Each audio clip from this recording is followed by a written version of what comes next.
There we go. Okay, good afternoon, Mary. My name is Stephen, and I'm a social worker for San Bernardino School District. Mhm. How are you doing today? I'm doing good. Doing good. That's great. So Mhm. before we get started, I just want to go over a couple of legal things, give you an informed consent. So basically, what the conforming consent is going to do is going to explain how our meetings are going to work. It's going to go over your rights and my responsibilities as a social worker. Mhm. So I think it needs to be said that everything that we talk about here Mhm. will be confidential. It's going to stay between you and I. The only exceptions are if you are a danger to yourself Mhm. or if you're a danger to somebody else.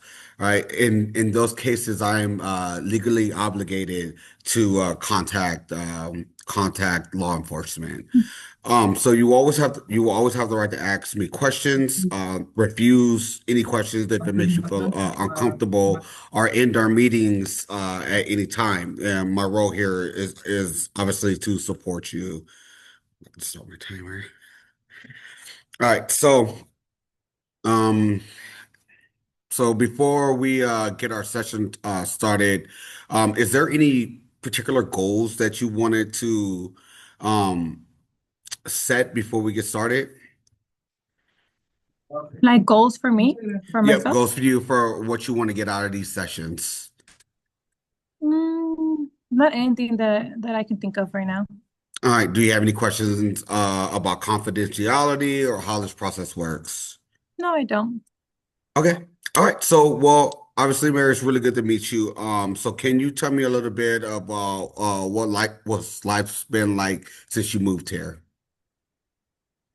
It's been hard. I don't want to be here. Um, it's a new country. Um, I'm not familiar with the culture. I'm not with my mom. She's not here with me, so it's been hard to adapt. So I can understand it being difficult to adapt. What are some of the things, I guess some of the things that you miss from being back home that you're not actually getting here?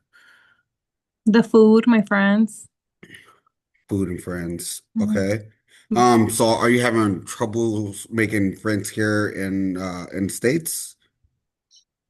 Yes, I feel like I do have friends, but I feel like I need to be looking for them versus them looking for me. Over there, like it would just be like a mutual thing. Like we will like meet each other at the same spot or like look for each other like a mutual. But right here, I feel like I need to look for the friendship versus my friends looking for me. Okay. So if you don't mind me asking, the friend group that you had back in Ecuador, were you guys friends for a long time? Was it like this is this year of high school? Were you guys friends from being kids? Oh yeah, they're from we're from the same neighborhood, from all the way from like preschool all the way to middle school. We always stick together, same class, everything the same. So it's a rapport thing for you. So hmm do you feel like for yourself, you're just having problems building rapport with the kids here in your class?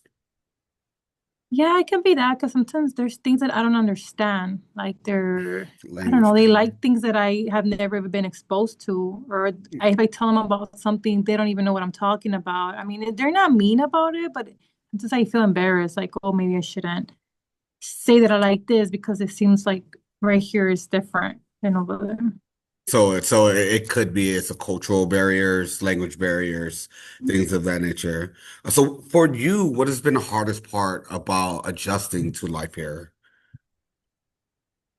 I think the hardest thing is being away from my mom and my little siblings, my brother and my sister. So would you say that for those for your mom, your sister and brother, they were your closest your support group? Definitely, yes. And also my stepdad. And your stepdad. So now that you're here, how often do you speak with your stepdad, your mom, and your actual support group? I speak with my mom every day. We Okay. FaceTime. I send her messages. She sends me messages in the morning, during the day. When I'm feeling sad, I miss my friends. I chat with them or I play video games with them at home once I Oh, get home. So that makes me nice. feel some type of like closeness to them. Okay. So you're just just kind of it's like a homesick kind of thing. Mm-hmm. So how is the relationship with your father? I never really had a relationship with him. Like, I really lived with him. I remember somewhat living with him when we were younger. Okay. Um, I was 5 years old when my parents divorced, and my dad came here to the United States. So he would go visit me through like during the year, but it's not the same living with him than having a relationship with him, just like a high and by. Okay. So it's been hard adapting because there's things that I don't agree to. He's very strict. He has rules, and with my mom, she will be more like lenient. Are you guys doing anything? Just are there other kids in the house? Yes, I do Um, have two half siblings. They're older. They're younger than me. okay. What's your relationship like with them? That's good. Um, do you and your father do anything, just you and him, to build your bond, your relationship? Yeah, actually, this weekend he's teaching me how to drive. So that has been nice. Nice. I remember when I first started to drive, and you know, one thing I will say about America, I'm sure that you've seen, is you need a car to get places. So like I Mm-hmm. think you getting your license at a young age is like critical just to being, a young adult into, you know, being an adult. Mm-hmm.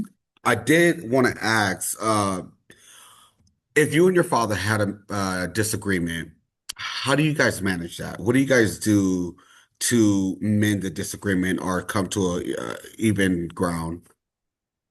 He always likes to have like family meetings or just like individual check-ins with me, which I like, but sometimes it's the same thing. So I really don't see a difference. But when there's something that I either didn't do or he didn't agree, he always wants to talk about it. Okay. And how do you feel when you talk to him? I mean, it feels good, but the point is like I still want to go to Ecuador and he's just not letting me go back. So no matter what I say, how much I cry, how much I beg him, he's just still saying no, no, no, you're not going back. And does he explain to you the reason why you're not going back to Ecuador? He said because it's not safe right now over there, Okay. and also because he wants me at least to get my high school diploma here for Okay. a better education. But I could still get a high school diploma over there, but he just doesn't want me to go back. Okay. So it seems like, well, does your dad know how you feel? Like, what do you wish your dad knew about how you're feeling like right now? I would probably wish for him to understand that I miss my mom and that I Okay. want to go back in Ecuador. He did said that for the holidays he was gonna send me over there, but I plan not to come back. So if you went back home, you plan not to come back? Yes, Okay. but if I tell it to my dad, I know he's gonna say no. Okay. Okay. Um, do you have a way to express yourself? Like what do you do in your free time? Are you like a writer, you journal, you draw, I like to play video games. you play Video video games. I games? like to run.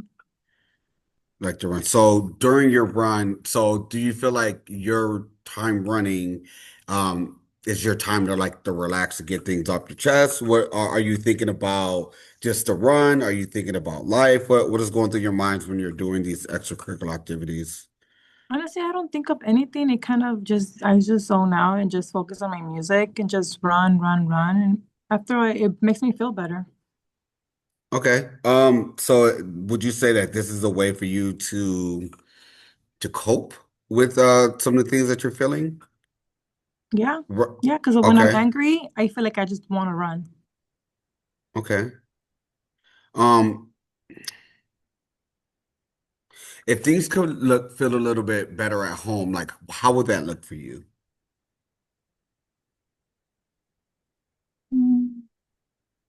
I would like if I can go back to Ecuador at least for bring my mom here with my siblings and my stepdad. Not in the same house, but at least knowing that if they're near me, that will be how I will. visual my life here. If I if I if I choose to stay here. Okay. So what I'm hearing is you want to go back to Ecuador. Yes. But however, your father feels that it's not a safe environment for you Mm-mm. to grow and thrive. So I think my biggest thing is how do we get to a point to where you guys can express your feelings to each other? So you guys, because I think at this point, um, you both need to talk about what your expectations are going forward, whether that's staying here in America or going back to Ecuador. So what would that look like? Probably for him to understand me more, because I feel like when I talk about it, he just tells me like, forget about it. Like what I say is done and that's it. There's no talking him out of it. So Mm. I feel like a relationship will be better and look better if instead of him saying that like me stop feeling like this or me wanted this, if he just understands and just listens, I feel like we'll have a better relationship. So do you feel that maybe a group therapy session will be beneficial for you and him in your relationship? Yeah, could be. Do you feel that if you have open dialogue, if you guys were in a group situation, therapy situation? Yeah, I think he will be open to it. Okay. So I think for us, like there's we have a bunch of different resources, obviously, for individual and group therapy for you and your father. I think the biggest thing for us is for me and for you, I think going forward should be how can we get you and your father to see eye to eye and have the same goals in mind for yourself. So I like I said, I have resources for group therapy if that's something that you would be interested in. I'll be more than happy to talk to your father and maybe with your obviously your consent, talk to your father and we can maybe schedule something. Yeah, that'll be nice. Thank you. Before we end, I did want to check in with you and and get a feel for how you feel after this conversation today. Mm, I feel better, to be honest. I never Okay. thought about having group therapy outside of the home with my dad. So I feel that it will be a good positive thing. Okay. Well, yeah, like definitely. And I think it would be beneficial for both of you guys to have a open space where you can be honest and you can be honest with each other and maybe see eye to eye. But it was really great meeting with you today. Thank you. Next time, maybe we can focus on ways to help you and your father communicate better. Explore ways to make school feel like a little bit more like home for you. Mm, And that could be maybe through running. I don't know if you ever thought about joining maybe the cross country team or mm, joining track and field here. And I think that would be beneficial for you. But you're doing a lot of great work. You're brave. Like I can't think of many kids that can come from Ecuador to here and just, come straight in and thrive. America is built off of immigration and we do have a lot of immigrants. And for you to come here and just be doing as well as you are is very commendable. And like obviously we're going to be very proud of you. So thank you for trusting me thank today you. and hopefully I can set another time to see you next week. Sounds good. Thank you. All right. Bye bye.